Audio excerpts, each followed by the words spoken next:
AP Telangana సరిహద్దుల్లో drugs పట్టుబడటం కలకలం రేపింది. కోదాడ మండలం నల్లబండగూడెం వద్ద ప్రైవేట్ ట్రావెల్స్ బస్సులో డ్రగ్స్ ను పోలీసులు సీజ్ చేశారు. భువనేశ్వర్ నుంచి హైదరాబాద్ వెళ్తున్న బస్సులో డ్రగ్స్ పట్టుబడ్డాయి. మాదక ద్రవ్యాలను తరలిస్తున్న ముగ్గురిని అదుపులోకి తీసుకున్న పోలీసులు వారిని విచారిస్తున్నారు.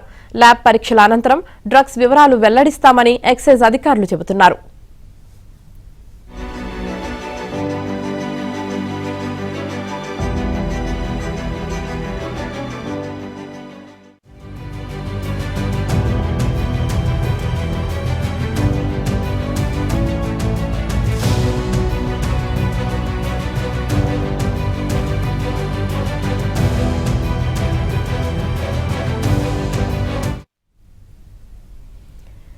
ఏపీ తెలంగాణ సరిహద్దుల్లో డ్రగ్స్ పట్టుబట్టం కలకలం రేపింది. కోదాడ మండలం నల్లబండగూడెం వద్ద ప్రైవేట్ ట్రావెల్స్ బస్సులో డ్రగ్స్ ను పోలీసులు సీజ్ చేశారు. ఇక దీనికి సంబంధించి పూర్తి సమాచారం మా ప్రతినిధి రవి అందిస్తారు. రవి, తెలంగాణ ఆంధ్రప్రదేశ్ సరిహద్దు ఉన్నటువంటి కోదాడ నల్లబండగూడెం క్రాస్ వద్ద ప్రైవేట్ ట్రావెల్స్ బస్సులో డ్రగ్స్ దొరకడం కలకలం రేపింది. ఏఓబి ప్రాంతం నుంచి గత కొంతకాలంగా గంజాయి అదేవిధంగా మత్తు పదార్థాలు పెద్ద ఎత్తున పోలీసులకు పట్టుబడుతున్న విషయం తెలిసిందే. అయితే తాజాగా భువనేశ్వర్ నుంచి హైదరాబాద్ వెళ్తున్నటువంటి ప్రైవేట్ ట్రావెల్స్ బస్సులో ఎక్సైజ్ పోలీసులు తనిఖీలు నిర్వహిస్తుండగా ఒక వ్యక్తి నుంచి ఒక ప్యాకెట్ లో డ్రగ్స్ దొరికినట్లుగా అయితే ఎక్సైజ్ పోలీసులు గుర్తించారు. అయితే ఆ దొరికిన ప్యాక్ లో ఉన్నది డ్రగ్సా లేదా ఇతర మత్తు పదార్థాలా అనేది ల్యాబ్ కు పంపించిన తర్వాత పూర్తి స్థాయిలో సమాచారం వెల్లడిస్తామని ఎక్సైజ్ అధికారులు అయితే చెప్తున్నారు. అయితే ఈ ప్యాక్ తరలిస్తున్నటువంటి ముగ్గురిని అయితే అనుమానితులుగా వారిని అదుపులోకి తీసుకుని పూర్తి వివరాలు అయితే సేకరిస్తున్నారు. గత కొంతకాలంగా